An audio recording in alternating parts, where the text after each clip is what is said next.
Bismillahirrahmanirrahim. Assalamualaikum warahmatullahi wabarakatuh. Adik-adik semuanya dan sahabat-sahabat Kang Abbas, ngaji yuk. Adik-adik dan sahabat-sahabat Kang Abbas semuanya, untuk kali ini Kang Abbas akan membahas tentang tiang kedua dari rukun Islam. Tiang yang pertama sudah Kang Abbas bahas, dan kini Kang Abbas akan membahas tentang tiang yang kedua. Karena Islam seperti sebuah bangunan adik-adik, yang dimana bangunan ini memerlukan tiang-tiang di dalamnya, agar bangunan tersebut menjadi kokoh, kuat, tangguh, dan tidak mudah untuk dihancurkan. Begitu pula adik-adik seorang muslim, jika dia mengetahui tentang tiang-tiang ini adik-adik, maka itu akan mengokohkan keimanannya. Dan insya Allah juga adik-adik akan menyelamatkan dirinya dari segala perkara-perkara yang akan merugikan bagi dirinya di dunia maupun di akhirat. Nah adik-adik, tiang yang kedua adalah yaitu salat. Wa iqamis shalah. Ketika Rasulullah menjelaskan tentang bunyal Islamu ala khamsin. Islam itu, bangunan Islam itu ada 5 tiangnya. Yang pertama syahadatu alla ilaha illallah wa anna muhammadar rasulullah. Kemudian yang kedua iqamis shalah. Nah adik-adik, salat ini adalah pembeda di antara seorang itu dinyatakan muslim atau dinyatakan sebagai orang kafir. Karena adik-adik, salat akan mencegah dirinya jatuh dalam perbuatan kesyirikan dan juga jatuh dalam perbuatan kekafiran. Kok bisa ya? Kita bahas adik-adik. Sebelumnya kita mulai dengan memuji Allah Subhanahu wa taala dengan pujian yang indah. Karena Allah adalah yang Maha Indah adik-adik. Dan pujian-pujian yang indah ditujukan kepada Allah Subhanahu wa taala. Innal hamdalillah nahmadu wa nasta'inu wa nastaghfiruhu wa na'udzu billahi min sururi anfusina wa min sayyiati a'malina. Man yahdihillahu fala mudhillalah wa man yudlil fala hadiyalah. Asyhadu an la ilaha illallah wahdahu la syarikalah wa asyhadu anna Muhammadan abduhu wa rasuluhu. Amma ba'du, fa inna asdaqal hadithi kitabullah wa khairul hadi hadi Muhammadin sallallahu alaihi wasallam wa syaral umuri muhdatsatuha wa kullu muhdatsatin bid'ah wa kullu bid'atin dhalalah wa kullu dhalalatin finnar.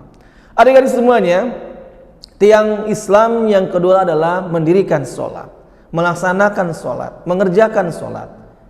Karena adik-adik, sholat itu adalah amalan dari anggota tubuh atau perbuatan dari anggota tubuh kita sebagai bukti iman kita kepada Allah Subhanahu wa taala. Karena adik-adik, Islam itu termaktub di dalamnya adalah dengan 3 perbuatan, yaitu amalan hati, amalan lisan, dan amalan anggota tubuh. Amalan hati dan lisan sudah Kang Abbas bahas pada tiang yang pertama. Karena adik-adik, seorang yang beriman kepada Allah Subhanahu wa taala, dia tidak cukup hanya menyatakan di dalam hatinya, tapi dia harus mengungkapkan dengan lisannya dengan mengucapkan asyhadu alla ilaha illallah wa asyhadu anna muhammadar rasulullah. Dan tentunya adik-adik sudah Kang Abbas jelaskan tentang syarat-syaratnya orang yang mengucapkan kalimat la ilaha illallah dan juga mengucapkan Muhammadar Rasulullah. Sudah Kang Abbas jelaskan pada video-video atau kajian-kajian sebelumnya.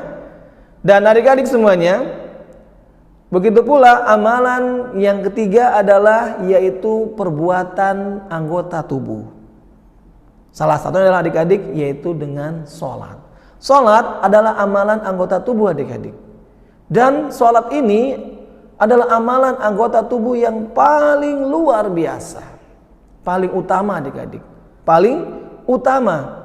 Sebagaimana kata Rasulullah sallallahu alaihi wasallam ketika ada seorang yang bertanya kepada Rasulullah, ayul amali afdal, apakah amalan yang paling utama di dalam Islam?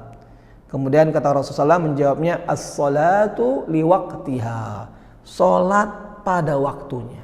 Lihat adik-adik, amalan yang paling utama ketika ditanya adalah sholat. Makanya adik-adik, jika ada orang yang sering sedekah, ada orang yang sering mungkin membantu orang lain, ataupun perbuatan baik lainnya adik-adik, tapi dia tidak sholat adik-adik, maka itu kerugian yang besar buatnya. Dia telah meninggalkan perkara yang paling besar. Bersedekah baik adik-adik, tapi kalau ada orang yang sedekah tapi tidak sholat, maka sedekahnya tidak akan menyelamatkan dia dari api neraka. Padahal adik-adik, sedekah itu akan menyelamatkan seseorang dari api neraka. Orang yang bersedekah dengan sebiji kurma saja adik-adik akan menyelamatkan dia dari api neraka. Tapi kalau dia tidak melaksanakan sholat adik-adik, maka api neraka akan membakarnya adik-adik. Karena orang yang meninggalkan sholat ini adik-adik, dia berada dalam lingkaran atau kelompok dari orang-orang yang berbuat kesyirikan dan orang-orang yang berbuat kekafiran adik-adik. Iya, orang yang meninggalkan sholat ini adik-adik, dia telah masuk ke dalam lingkaran dari perbuatan kesyirikan dan perbuatan kekafiran, yang menyebabkan pelakunya ini adik-adik akan diancam masuk dalam neraka Allah Subhanahu wa taala dengan ancaman yang luar biasa. Pembeda Islam dengan orang-orang kafir adalah dilihat dia itu sholat atau tidak. Kalau misalnya adik-adik kita lihat ada orang yang kok pakainya mirip ya, pakai peci, pakai baju, jenggotan, wajahnya orang Arab. Kira-kira dia muslim atau bukan adik-adik? Karena di Arab adik-adik ada orang-orang yang agamanya bukan Islam. Ada yang beragama Nasrani, ada juga yang beragama selain Islam adik-adik. Dia tuh di Arab, wajahnya mirip orang Arab ya, karena dia keturunan Arab adik-adik ya. Tapi agamanya bukan Islam. Bajunya berpakaian seperti baju orang Arab, pakai gamis, pakai kadang-kadang pakai penutup kepala adik-adik. Yang itu sulit kita bedakan, ini orang Islam atau bukan. Lalu bagaimana orang itu sebut dianggap sebagai muslim atau tidak muslim adik-adik? Yaitu dilihat dia sholat atau tidak nih. Kalau dia sholat adik-adik, maka dia insya Allah seorang muslim. Karena adik-adik Rasulullah SAW pernah bersabda, inna bainar rajuli wa bainas syirki wal kufri tarkas shalah. Rawahu Muslim. Sebagaimana hadis diriwayatkan oleh Imam Muslim adik-adik, kata Rasulullah SAW, sesungguhnya pembeda seseorang antara kesyirikan dan kekafiran adalah meninggalkan sholat. Maka orang yang meninggalkan sholat ini adik-adik, dia sedang berada dalam lingkaran kesyirikan dan lingkaran kekufuran, yang tentunya adik-adik akan merugikan dirinya adik-adik. Jelas rugi adik-adik. Orang yang sudah dalam berada lingkaran kesyirikan dan kekufuran, dia mendapatkan ancaman dari Allah Subhanahu wa taala dengan ancaman api neraka. Na'udzubillah, tsumma na'udzubillah. Dan juga adik-adik, sholat ini adalah merupakan amalan anggota tubuh yang bisa mencegah seseorang dari perbuatan keji dan mungkar adik-adik. Sebagaimana Allah Subhanahu wa taala berfirman adik-adik dalam surat Al-Ankabut ayat yang ke-45. Kata Allah Subhanahu wa taala adik-adik, a'udzu billahi minasyaitonir rajim. Innas salata tanha 'anil fahsya'i wal munkari. Allah Subhanahu wa taala berfirman adik-adik, sesungguhnya salat itu akan mencegah dari perbuatan keji dan perbuatan mungkar. Lihat adik-adik, salat adalah perkara yang sangat penting bagi mereka yang sholatnya benar-benar sesuai dengan yang Rasulullah ajarkan, dan juga benar-benar pelaksanaannya dan ikhlas karena Allah dan mengharapkan balasan dari Allah Subhanahu wa taala dan juga ridho dari Allah Subhanahu wa taala adik-adik, maka sholatnya tersebut akan mencegah dirinya dari perbuatan keji dan mungkar. Tapi kalau sholat sebatas dia sholat saja, tidak sesuai dengan contoh Rasulullah, tidak punya harapan agar Allah memberikan keridhaan kepadanya, mengharapkan balasan dari Allah Subhanahu wa taala, maka adik-adik sholatnya ini tentunya tidak akan mencegahnya dari perbuatan keji dan mungkar. Kita lihat memang adik-adik, ada orang yang sholat tapi dia mencuri, ada yang sholat tapi dia berbuat perbuatan dosa lainnya. Kenapa? Katanya sholat mencegah perbuatan keji dan mungkar. Karena adik-adik sholatnya tidak sesuai yang Allah telah jelaskan dan ajarkan kepada Nabi Muhammad SAW. Mulai dari tata caranya, mulai dari niatnya, mulai dari apa yang dia inginkan dan sebagainya adik-adik.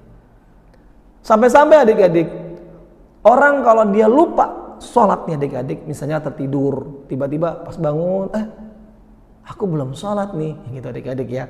Dia pas tidurnya sebelum zuhur, bangunnya setelah asar adik-adik, dan baru ingat belum sholat. Sampai-sampai adik-adik, orang yang lupa saja karena tidur tadi adik-adik, atau mungkin karena yang lainnya lalu dia sampai lupa sholatnya, maka diperintahkan kepadanya untuk sholat ketika dia ingat adik-adik. Subhanallah adik-adik ya. Sebagaimana Rasulullah SAW bersabda adik-adik. Kata Rasulullah SAW, man nasiya sholatan, siapa yang lupa belum sholat, falyusolli, maka sholatlah, idza dzakaraha, apabila dia ingat ketika itu. La kaffarata laha illa dzalik, dan tidak ada penggantinya selain daripada dia mengerjakan sholat. Maksudnya adik-adik, kata Rasulullah SAW, apabila dia lupa dalam sholatnya dan lalu kemudian dia ingat belum sholat, maka dia tidak bisa menggantinya kecuali dengan dia mengerjakan sholat tersebut. Dia tidak bisa mengganti dengan membayar sedekah, ataupun dia misalnya dengan amalan yang lain, tidak bisa adik-adik ya, dengan memperbanyak istighfar misalnya 1000 kali, ataupun misalnya dia berzikir sebanyak-banyaknya. Tidak ada contohnya dari Rasulullah SAW adik-adik seperti itu. Yang diajarkan oleh Rasulullah SAW adik-adik, ketika kita lupa belum sholat, maka kita mengerjakan sholat tersebut. Adik-adik, perkara sholat ini sangat penting sekali. Bahkan tidak boleh kita sampai lalai, apalagi meninggalkannya adik-adik. Di zaman Rasulullah dan para sahabat adik-adik, kalau mereka ingin mencari hiburan, kalau kita cari hiburan mungkin jalan-jalan ke pegunungan, jalan-jalan ke desa, jalan-jalan ke tempat hiburan. Tapi hiburannya adik-adik, orang-orang di zaman dahulu, di zaman Rasulullah SAW dan para sahabat apa adik-adik? Hiburannya adalah dengan sholat adik-adik. Luar biasa kan adik-adik? Subhanallah, Masya Allah. Sebagaimana Rasulullah SAW pernah bersabda kepada Bilal dalam hadis yang oleh Abu Daud. Kata Rasulullah SAW, kum ya Bilal, berdirilah wahai Bilal, fa'arihna bis sholati, berilah kami hiburan dengan sholat. Subhanallah adik-adik ya. Begitulah orang-orang yang telah menjadikan sholat perkara yang luar biasa, tidak hanya wajib ataupun penting, tapi sholat dijadikan sebagai hiburan buat mereka adik-adik. Mudah-mudahan Allah jadikan kita pula adik-adik sholat sebagai hiburan buat kita ketika kita lelah, kita capek, dan kita ingin melakukan sesuatu yang bisa membuat hati kita nyaman dan tenang, bukan dengan bermain game, apalagi jalan-jalan ke tempat-tempat yang dilarang, yang penuh dengan kemaksiatan. Semoga Allah jadikan buat kita adik-adik hiburan tersebut adalah dengan sholat. Subhanallah adik-adik. Inilah luar biasanya orang-orang di zaman Rasulullah SAW. Bahkan adik-adik, hiburan mereka saja dengan sholat adik-adik. Subhanallah. Mudah-mudahan kita bisa seperti mereka. Allahumma amin. Dan juga adik-adik, sholat adalah cahaya, sebagaimana yang disabdakan oleh Rasulullah SAW dalam sebuah hadis yang diriwayatkan oleh Bukhari dan Muslim. Kata Rasulullah, wassalatu nurun, dan sholat itu adalah cahaya. Cahaya apa teman adik-adik? Cahaya yang bisa kelak nanti menjadi penolong mereka. Cahaya yang bisa dilihat nanti kelak oleh Rasulullah SAW sebagai umatnya adik-adik. Karena adik-adik, ketika manusia dikumpulkan di padang mahsyar yang jumlahnya miliaran manusia adik-adik, saat itu Nabi Muhammad SAW bisa mengenali siapa-siapa saja umat-umatnya adik-adik. Bayangkan adik-adik, jumlah miliaran tapi Nabi Muhammad bisa melihat, wah ini adalah umatku, ini adalah pengikutku, ini adalah kaumku. Dari mana adik-adik? Dari sholat adik-adik.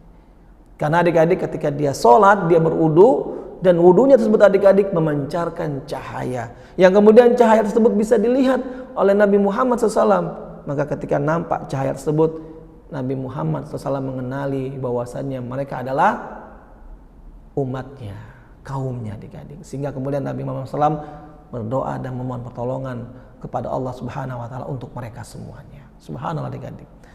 Makanya adik-adik, orang yang menjaga sholat, dia akan mendapatkan cahaya, dia akan mendapatkan bukti dari sholatnya, dan dia akan mendapatkan keselamatan. Sebagaimana adik-adik Rasulullah SAW bersabda dari sebuah hadis yang oleh Imam Ahmad. Kata Rasulullah adik-adik, man hafadha 'alaiha kanat lahu nuran wa burhanan wa najatan yaumal qiyamah.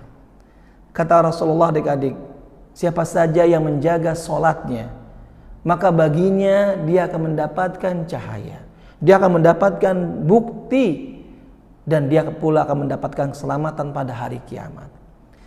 Dan adik-adik, orang yang lalai dari sholatnya, orang yang malas sholatnya, maka orang tersebut tidak akan mendapatkan cahaya, tidak akan mendapatkan bukti pembelaan nanti adik-adik, dan juga tidak akan mendapatkan keselamatan di hari kiamat. Sebagaimana adik-adik Rasulullah SAW bersabda tentang orang-orang yang melalaikan sholat, orang-orang yang malas sholatnya, maka mereka tidak akan mendapatkan cahaya dan tidak akan mendapatkan bukti yang akan menolong mereka nanti kelak, dan juga tidak akan mendapatkan keselamatan di hari kiamat. Kata Rasulullah SAW adik-adik, "Wa man lam yuhafidh 'alaiha", siapa saja yang tidak menjaga sholatnya, lam yakul lahu nurun, maka dia tidak akan mendapatkan cahaya, wala burhanun, tidak akan mendapatkan bukti yang akan menyelamatkan dia adik-adik, wala najatun yaumal qiyamah, wala najatun, dan tidak akan mendapatkan keselamatan adik-adik. Wa kana yaumal qiyamah ma'a Qarun wa Fir'aun wa Haman wa Ubay bin Khalaf. Tapi orang-orang yang meninggalkan sholat tersebut adik-adik, dia nanti kelak akan bersama Qarun, bersama Fir'aun, bersama Haman, dan bersama Ubay bin Khalaf. Kenapa adik-adik? Karena biasanya adik-adik orang yang lalai dari sholatnya disebabkan karena dia sibuk dengan hartanya. Dia sibuk mengurusi hartanya adik-adik, maka dia akan bersama dengan Qarun. Sebagaimana Qarun disibukkan dengan harta kekayaan yang jumlahnya sangat banyak sekali adik-adik. Emangnya di mana mereka adik-adik semuanya? Yaitu Qarun, Fir'aun, Haman, dan juga Ubay bin Khalaf adik-adik. Mereka semuanya berada dalam neraka. Dan mereka itu adik-adik kekal dalam neraka. Dan orang yang lalai dan lupa dengan sholatnya adik-adik, yang membuat dia sampai melupakan sholatnya adik-adik, tidak mengerjakannya adik-adik, maka dia akan dikumpulkan bersama Fir'aun, bersama Qarun, bersama Haman, dan bersama Ubay bin Khalaf. Na'udzubillah, tsumma na'udzubillah.